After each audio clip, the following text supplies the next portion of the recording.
Thirsty Sword Lesbians. Yes, I said that right. Now, that might conjure to mind an Axel Braun type of parody, like Xena Warrior Princess or Vikings, Game of Thrones 300. The list goes on of appealing ideas to adapt into a risque erotic RPG. But this is what we're talking about. Yikes. That's right. Just the name alone, along with who's making this, who they're selling this to, reminds me of that hilarious meme where it's like, lesbians, yeah, real penises. Lesbians are just like, ooh, plastic shaped like penises. Like, But yeah, welcome to Black Angus Reviews. We're going to be covering this SJW RPG that has been making the rounds of social media. I've been blocked for making a snide remark about this on Twitter, of course. But luckily, Bounded Comics kind of compiled stuff in regards to this. It looks like a kind of get woke, go broke kind of product, but I will give them some sort of benefit. All right, so in the creator blurb, April Kit Walsh, it states, April Walsh, she, her, or Zzier, writes queer games about feelings, vulnerability, and caring for one another. She used to be a sword-fighting ballerina, but claims those days are behind her. She has absolutely no idea who that mass heroine with the sword and tutu might be. You can find April's games at gayspaceship.com and on Twitter at gayspaceshipsgms. When not writing RPGs, April is a civil liberties attorney working to protect the rights of activists, journalists, and everyone else impacted by technologies of control and or empowerment. Yeah, so the point I'm going to make with this blurb is like, oh, she's a civil liberties attorney, queer person who, you know, fights representation whenever issues. And so, unlike when Disney touts, ooh, gay character, queer baiting people, when, you know, they're filming in, like, crap, where was that place at? Where they put the Wiggers, the Islamic people in concentration camps, in Virtue Signal for various reasons, BLM and whatnot, but then behind the scenes, like, they'll edit shit out, they'll cut Finn out, despite their virtue signals, or even a company really throwing money away like Gillette. They lost, I think, $8 billion before they turned tail on the kind of trans, non-binary, whatever, hate men ad campaigns, and went back to like, hey, military guys shaving, yes. At least this person and her team, whatever, at least they're actually of the same cloth. They're selling to it, they're pandering to, and so I can appreciate it on that front. So I'll give them that plus. But this is an awful way to go forward, trying to market any product. You should be trying to have your doors open to everybody instead of excluding.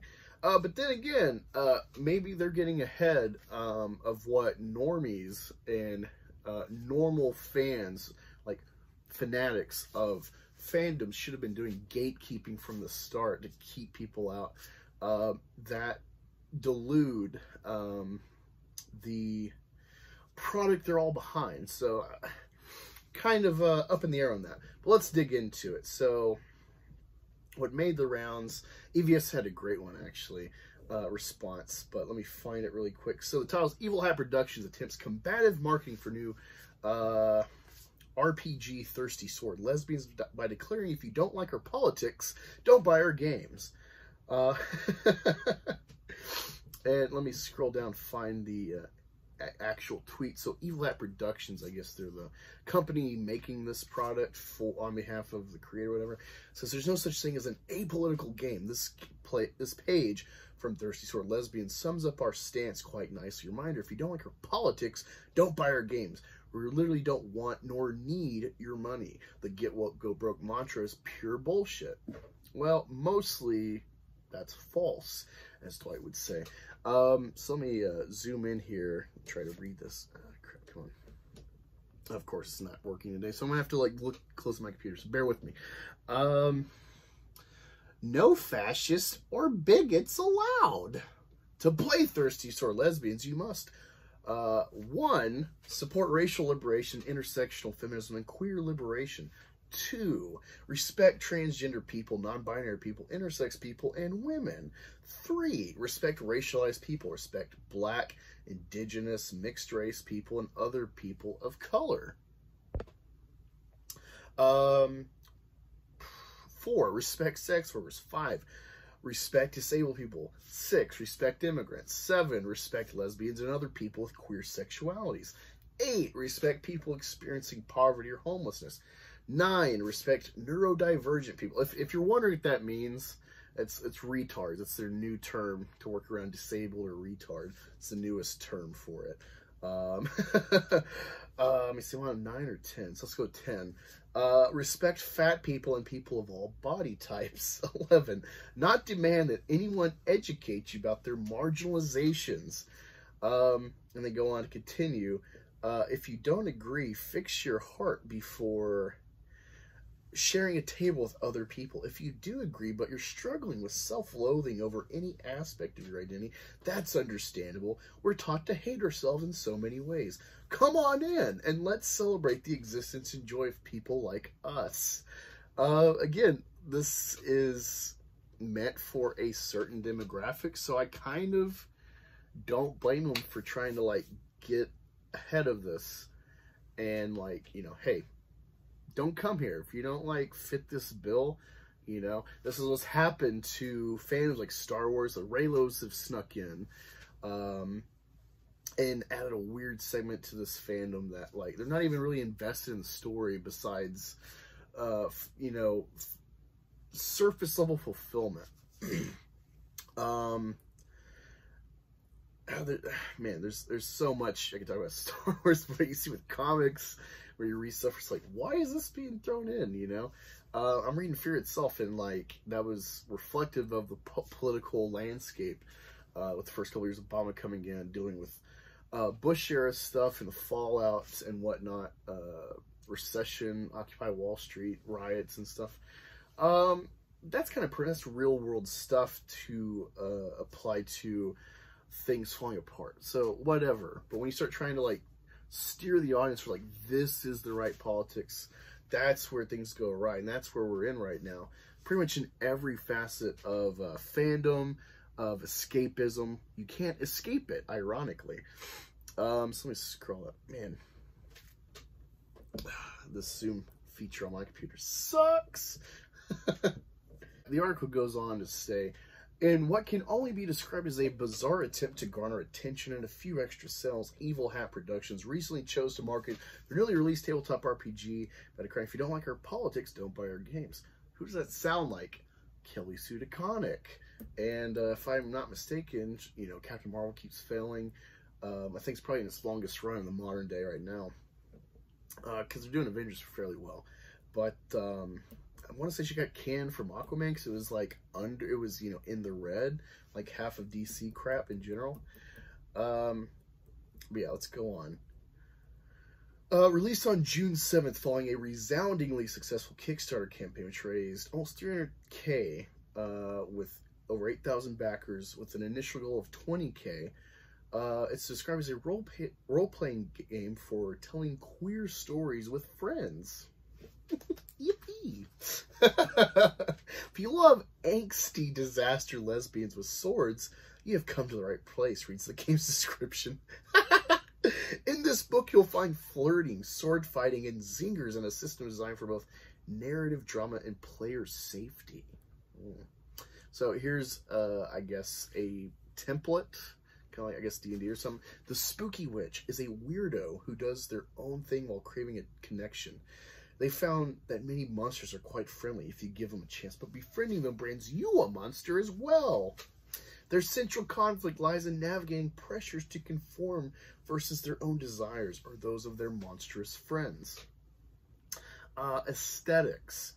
Circle one or invent one for each. Focused demeanor, playful demeanor, distant demeanor, wispy clothes, darker than black clothes, specialized clothes. Yeah, and it's like a fat of color, possibly queer they them or something. man, like, you can't have your heroes, your aspirations be just like around you, like commonplace. I don't get why this is a thing. Like, not this game, that's fine, but like the fact that you want to make heroes this way, it's just cringe. But yeah, that's pretty much it. That's the highlights, giving you a taste of what this game is. Of course, the artwork is like looks like a trans thing, and then a fat black of color person with pink hair. Definitely not the game for most humans, I would say, in general. But hey, there's over 8,000 that want it. And apparently this isn't the first time this company, Evil Hat, has done this. Social Justice Bent. They last year sparked a wide wave of discourse after they denounced H.P. Lovecraft as a racist and anti-Semite, while still attempting to market a game, Fate of Cthulhu, based on the author's seminal work. So, just like we talked about Al Binning in the last video, or Al Ewing, these people will do whatever that suits their fancy. This is general female logic, contradicting logic. But yeah, this is newest little thing to laugh at, to go hee issues, but they're actually succeeding, and hey, I actually don't mind this. I don't mind this, but it's not the way to sell products. But hey, if you want to get, cart before the horse, edge out problematic types that are, in agreement with the systemic oppression, blah bitty blah, coming to your table to play a game of fantasy. Hey, I guess this is the way to thin the herd, but it doesn't really make sense in a capitalist market to do so from the start. So I don't know. Maybe they'll do a sequel, and we'll see how well it does. Let me know your thoughts about this wacky shit in the comments below, and let me know if there's anything like, hey, what are your thoughts on that thing, or read this comic, whatever. Look forward to talking in the comments below, and I'll see you around.